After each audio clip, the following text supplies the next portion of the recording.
Hai, aku Fani. Hari ini kita mau bahas sebuah buku yang judulnya Shiwa Sonzai Shinai atau dalam bahasa Inggrisnya Death Doesn't Exist. Aku mau bahas buku ini karena buku ini mungkin bisa menjawab beberapa pertanyaan kita. Misalnya kayak Akashic Record itu sebenarnya ada di mana? Wujudnya kayak apa? Kenapa semua informasi di alam semesta itu bisa terekam? Biasanya kalau hal kayak gini tuh dibahas dalam sudut pandang agama atau spiritualitas. Buku ini mencoba menjawabnya dari sisi sains, khususnya di fisika kuantum. Penulisnya adalah orang Jepang, Hiroshi Tasaka. Dia adalah seorang pakar manajemen industri, ahli fisika nuklir, dan juga dokter teknik kuantum dari Universitas Tokyo. Perjalanan akademisnya, awalnya dia itu belajar fisika nuklir, lalu sempat masuk ke bidang kedokteran, dan dia dapat gelar dokter di bidang teknis kuantum waktu tahun 1981. Itu usia 30 tahun. Nah, habis itu dia masuk ke Mitsubishi Metals untuk riset. Kemudian dia jadi peneliti di Pacific Northwest National Laboratory, tempat yang dulunya dipakai untuk proyek Manhattan, proyek rahasia yang menciptakan bom atom pertama di dunia. Mungkin kalian pernah nonton filmnya di Oppenheimer. Setelah beberapa tahun di Amerika, dia kembali ke Jepang dan bergabung dengan Japan Research Institute. Terus dia naik level sampai akhirnya jadi direktur. Tahun 2011, di usia 60 tahun, dia bahkan dipercaya sebagai penasehat khusus kepala sekretariat kabinet Jepang. Jadi dengan kata lain, ini bukan orang biasa. Jadi dari muda, hidupnya penuh dengan penelitian kuantum. Tapi one day, dia pernah sakit parah dan hampir meninggal. Dan bisa dikatakan waktu itu adalah masa awakeningnya dia. Dari pengalaman itu, di tahun 2022, dia menulis buku Death Doesn't Exist. Buku ini berusaha menjelaskan apa yang sebenarnya terjadi setelah kematian dari perspektif fisika kuantum. Begitu terbit, buku ini langsung jadi salah satu buku terlaris di Jepang tahun itu. So, sekarang kita lihat apa sebenarnya yang dia temukan. Kalau soal kehidupan setelah mati, dunia akademis sekarang itu terbagi menjadi dua sudut pandang. Satu itu dari sains, satu lagi dari agama. Karena sudut pandang berbeda, tentu aja pandangannya juga selalu bertolak belakang. Itulah kenapa mereka nggak pernah akur. Dari sudut pandang sains, dunia setelah mati seharusnya itu udah nggak ada. Tidak bisa dibilang mutlak tidak ada. Tapi sejauh ini tidak ada bukti yang bisa memastikan keberadaannya. Jadi besar kemungkinannya dianggap tidak ada. Menurut sains, setelah seseorang mati, jantung dan otaknya berhenti bekerja. Begitu jantung berhenti, tubuh kita juga mati. Begitu otak berhenti, kesadaran kita juga mati. Semua berakhir di situ. Itulah definisi kematian menurut sains. Sampai sekarang, rumah sakit juga menentukan kematian seseorang dengan standar ini, yaitu kalau jantung dan otak udah berhenti bekerja. Karena itu, dari sudut pandang sains, dunia setelah mati harusnya nggak ada.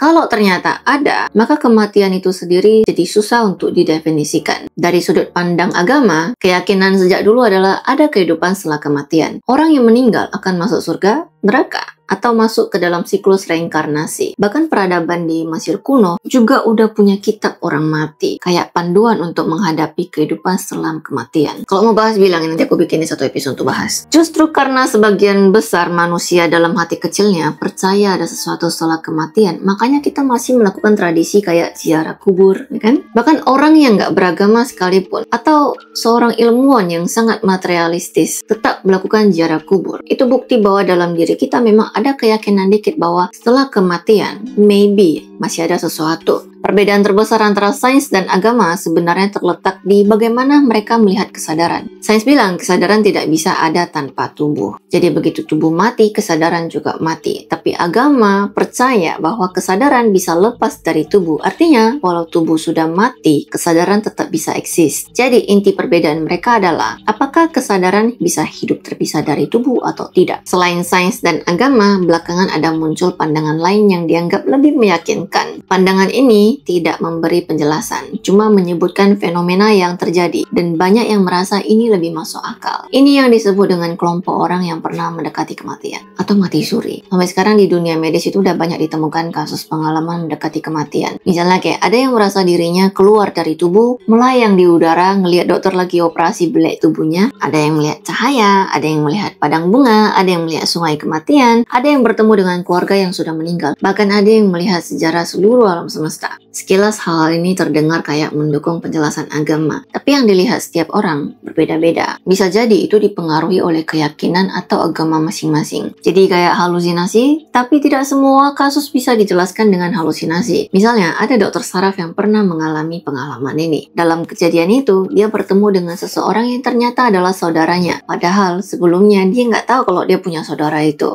Hal yang tidak bisa dijelaskan hanya dengan halusinasi. Sains menolak dunia setelah mati karena karena memang tidak bisa menjelaskannya dengan metode ilmiah. Makanya itu nggak dianggap ilmiah. Tapi agama sejak awal itu nggak pernah benar-benar menjelaskan kenapa ada kehidupan setelah kematian. Cuma memberikan penetapan bahwa Tuhan menciptakan dunia begitu aja. Jadi bisa dibilang sains itu nggak bisa menjelaskan dan agama nggak mau menjelaskan. Kontradiksinya memang selalu ada di antara sains dan agama. Tapi di sini ada yang perlu kita luruskan ya. Banyak orang itu salah paham dengan istilah tidak ilmiah. Aslinya tidak ilmiah itu hanya berarti sesuatu yang tidak bisa dijelaskan dengan sains. Tapi sekarang banyak orang menganggap tidak ilmiah itu sama dengan menipu, palsu, nggak ada itu, bohong itu, salah itu. Padahal arti tidak ilmiah bukan begitu. Tidak ilmiah itu berarti sains belum bisa menjelaskannya, itu aja. Bukan artinya nggak bisa loh ya. So Hiroshi bilang, dia sendiri sebagai ilmuwan, awalnya juga nggak yakin ada kehidupan setelah kematian. Dia juga sama sekali nggak percaya dengan hal-hal kayak kemampuan supranatural, kekuatan gaib, sihir, atau kemampuan meramal. Semua itu dianggap nggak pernah ada. Tapi setelah bertahun-tahun dia meneliti fisika kuantum, dia mulai ketemu sama berbagai fenomena ajaib di dunia kuantum. Lalu setelah dia mengalami sakit parah yang hampir meninggal tadi itu, pandangannya mulai berubah. Tiba-tiba dia merasa dunia setelah kematian itu mungkin bisa dijelaskan dengan sains. Tentang sakit apa yang dia alami, bagaimana dia bisa sembuh, dan kenapa itu bisa membuat kesadaran yang berubah drastis. Nanti akan ada pembahasan khusus di video lain. Karena itu lebih besar kaitannya dengan agama. Jadi kan walaupun dia sendiri itu nggak percaya dengan agama, tapi dia mulai merasa kayaknya ajaran dalam agama itu maybe ada benarnya. Lalu sekarang dia punya agama atau enggak? Jawabannya enggak. Dia cuma mencoba menjelaskan agama dengan sains. Dan semakin dia mendalami, semakin dia merasa agama itu memang sangat dalam. Banyak ilmuwan, banyak orang waktu udah tua itu akhirnya jadi lebih mulai percaya pada hal-hal keagamaan atau filosofi gitu. Jadi buku ini pada dasarnya adalah upaya dia sebagai seorang ilmuwan untuk memberi penjelasan ilmiah tentang dunia setelah kematian. Dia bilang ketika manusia meninggal, tubuhnya memang benar-benar mati. Tapi jiwanya, pikirannya, kesadarannya itu nggak mati. Kematian itu tidak ada karena kesadaran akan terus ada selamanya. Lalu kesadaran itu adanya di mana? Kesadaran itu berada di sebuah tempat yang disebut medan titik nol atau zero point field. Disitulah kesadaran kita tersimpan dan nggak akan pernah hilang. Konsep ini berasal dari fisika kuantum dan sama sekali nggak ada hubungannya dengan reinkarnasi. Jadi menurut dia setelah kita mati kita tidak akan terlahir kembali. Tapi kesadaran kita tetap ada di medan titik nol itu. Dalam fisika kuantum ada dua konsep penting ya. Vakum kuantum dan energi titik nol. Dari dua konsep ini lahirlah istilah medan titik nol. Kalau menurut fisika klasik, ruang hampa itu dianggap kosong. Tidak ada apa-apanya. Tidak ada suhu, tidak ada energi. Tapi penemuan modern justru menunjukkan sebaliknya. Bahkan di ruang hampa mutlak dengan suhu nol absolut pun masih ada energi. Energi inilah yang disebut energi titik nol atau energi vakum. Energi titik nol ini tidak bergantung pada materi, tidak menempel pada benda apapun, tapi melekat langsung pada ruang itu sendiri. Artinya selama ruang ada, titik energi nol juga ada. Karena dia melekat pada ruang, maka energi ini mengisi seluruh alam semesta. Jadi dimanapun ada ruang, energi titik nol akan selalu hadir. Teori ini sudah dibuktikan lewat eksperimen yang disebut efek Casimir. Jadi para fisikawan modern juga udah sepakat jumlah energi ini besar banget. Ada seorang ahli fisika yang namanya John Wheeler dari Amerika bahkan pernah menghitung bahwa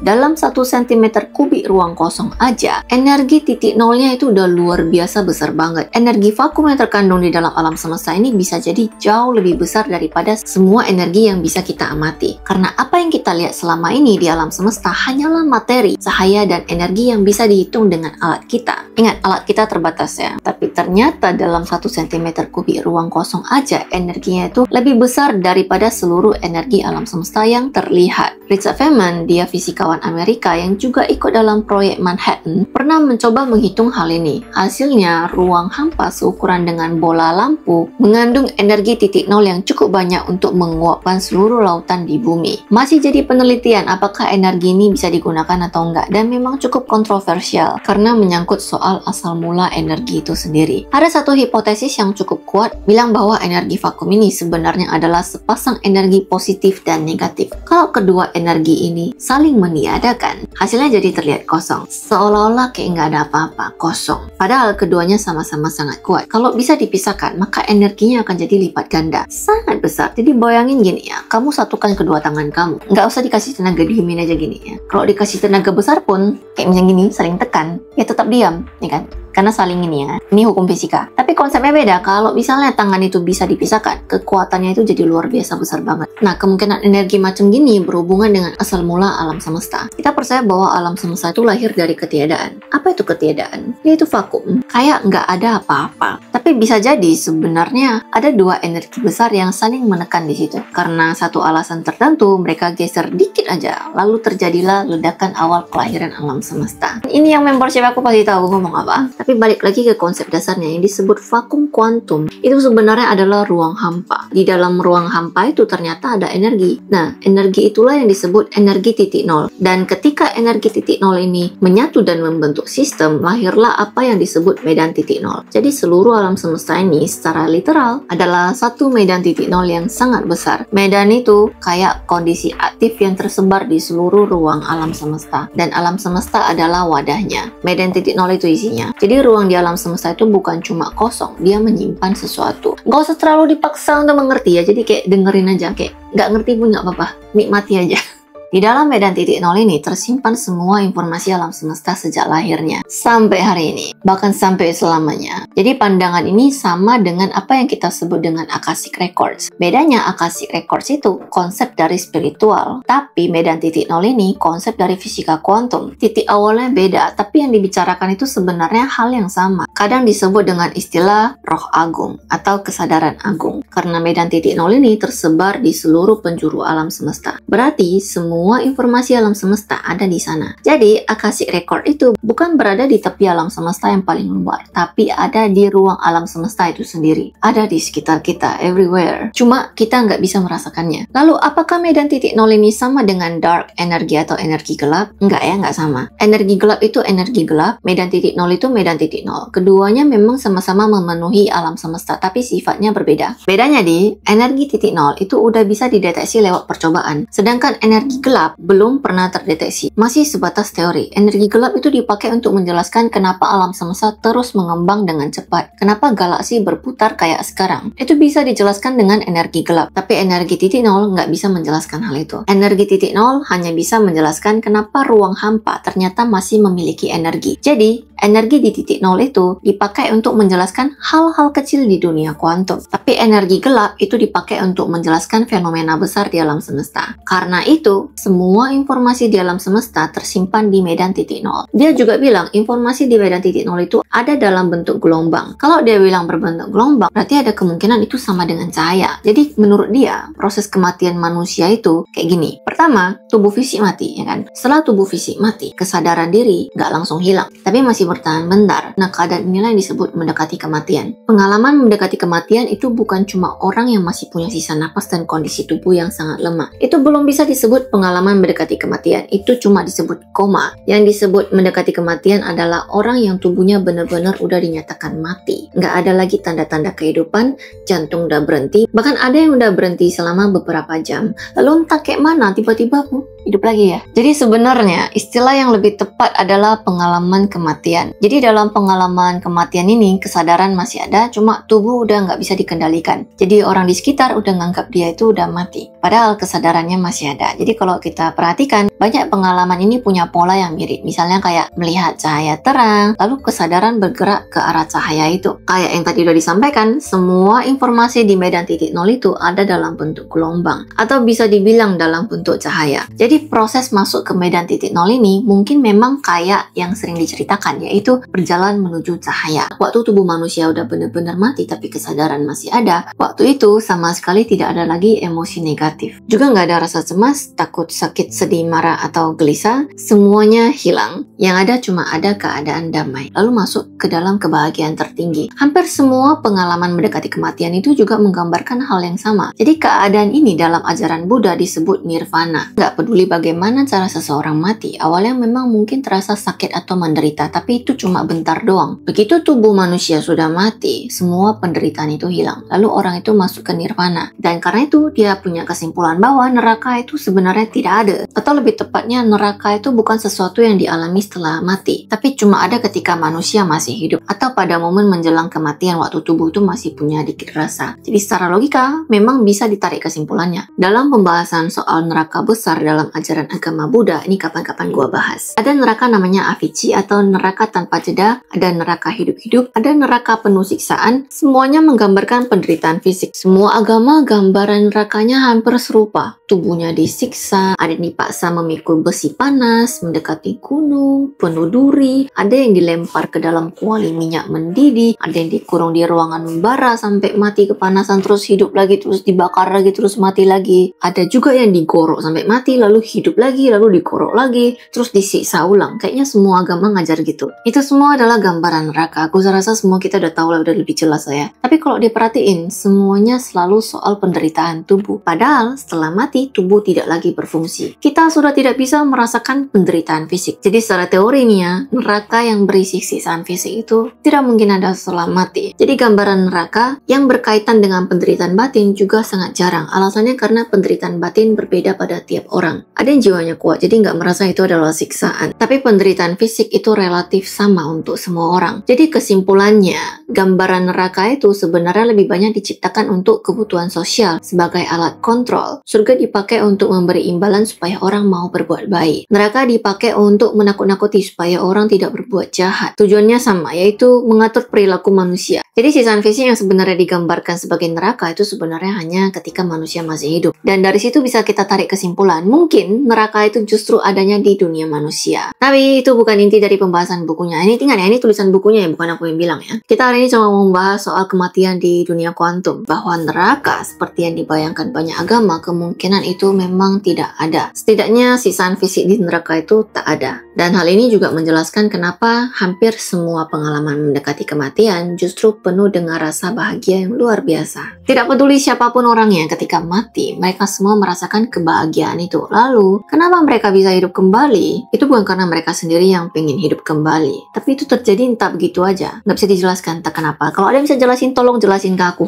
Lalu kenapa percaya bahwa setelah tubuh mati, roh atau kesadaran tidak ikut mati? Ini poin inti yang mau kita bahas today. Karena dari sudut pandang fisika kuantum, segala sesuatu di dunia ini pada dasarnya adalah gelombang, adalah getaran energi. Tubuh yang kelihatan seperti materi pun sebenarnya juga energi. Everything is energy. Kayak yang udah pernah Einstein buktikan lewat rumus terkenalnya, massa dan energi itu bisa saling berubah. Jadi materi hanyalah bentuk lain dari energi. Begitupun sebaliknya. Sedangkan kesadaran manusia pada dasarnya adalah informasi. Dia bukan materi, tapi juga berbentuk gelombang. Karena tubuh dan kesadaran sama-sama berupa gelombang. Maka ketika tubuh mati, kesadarannya sebagai informasi tidak ikut lenyap. Informasi itu akan tetap ada selamanya. Kita juga udah sering bahas ya kalau informasi itu nggak akan hilang. Di video di Akashic Record ada itu kayaknya. Jadi ketika kamu mati, gelombang yang mewakili kesadaran kamu itu akan melebur ke dalam medan titik nol. Pertanyaannya, dalam bentuk apa kesadaran itu tersimpan di medan titik nol? Bentuknya adalah hologram. Bukan gambar, bukan tulisan, bukan kode, juga bukan sesuatu yang tak berbentuk, tapi sebuah proyeksi holografik 3 dimensi. Kalau dulu kita bahas Akashic Record, sering digambarkan kayak gambar atau simbol ya kan? Dalam situ kan informasinya gambar. Mirip kayak hantu tapi nyata dalam bentuk hologram 3D. Kenapa harus 3D? Karena informasi alam semesta sendiri adalah 3 dimensi. Kalau dicatat dalam bentuk 2 dimensi, nggak akan bisa menampung semua kompleksitas informasi tersebut. Jadi cuma struktur 3 dimensi yang bisa menyimpan informasi 3 dimensi. Dan oleh karena itu, semua informasi dalam medan titik nol tersimpan dalam bentuk proyeksi 3D. Dan di sini juga bisa dipahami kenapa hanya otak kanan manusia yang bisa mengakses Akashic Record atau informasi dari medan titik nol. Karena otak kanan bekerja dalam 3 dimensi, sementara otak kiri hanya bisa bekerja di 2 dimensi. Otak kiri itu memang secara neurologis mengatur hal-hal yang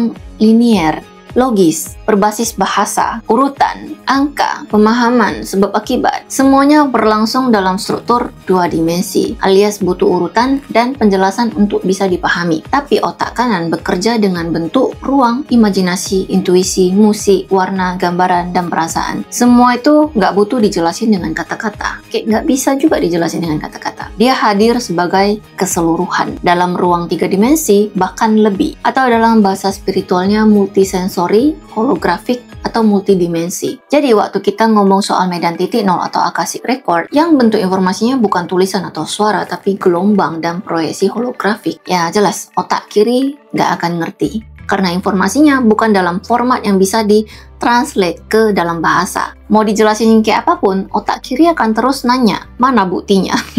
Gimana bentuknya? Padahal sumbernya memang bukan data, tapi pengalaman langsung. Tapi yang jadi masalahnya sekarang, di zaman sekarang, right now, kebanyakan orang hari ini hidup full otak kiri. Sekolah, kerja, sistem sosial, semuanya mengasah otak kiri terus. Akhirnya, begitu ada intuisi muncul, atau mimpi aneh, atau ada imajinasi, atau sinyal dari medan bawah sadar, yang ini bilang, halah ngaco, halu, nggak rasional. Bahkan banyak orang udah terlalu percaya sama pikirannya sendiri sampai dia nggak sadar dia mematikan sinyal dari dimensi lain di sini. Jadi waktu otak kanan muncul, otak kiri itu udah buru-buru mau nutupin dulu, mau shutdown. Dan kita pun kehilangan akses ke informasi yang lebih dalam. Oke, ini akan jadi pembahasan lainnya. Informasi masa depan yang ada di medan titik nol itu bukanlah sesuatu yang pasti. Masa depan itu memang ada, tapi yang tersimpan di situ adalah semua kemungkinan dari semua alam semesta paralel. Jadi bukan cuma satu garis lurus aja atau satu pilihan aja, tapi seluruh kemungkinan terekam di sana. Lalu gimana kita bisa tahu mana yang benar-benar akan terjadi di masa depan kita? Karena energi di titik nol melekat pada ruang, maka selama ruang ada, dia akan selalu ada. Dia nggak perlu sumber energi dari luar untuk bisa menyimpan informasi. Kalau komputer kita kan butuh listrik untuk nyala lalu bisa membaca data. Medan titik nol nggak butuh. Dia tetap ada walaupun kelihatan kayak ruang kosong, nggak ada apa-apa. Medan titik nol ini dia bisa terus beroperasi selamanya. Jadi dia bisa ada secara kekal. Semua informasi di dalamnya pun nggak akan pernah hilang. Informasi itu sebenarnya bukan catatan, tapi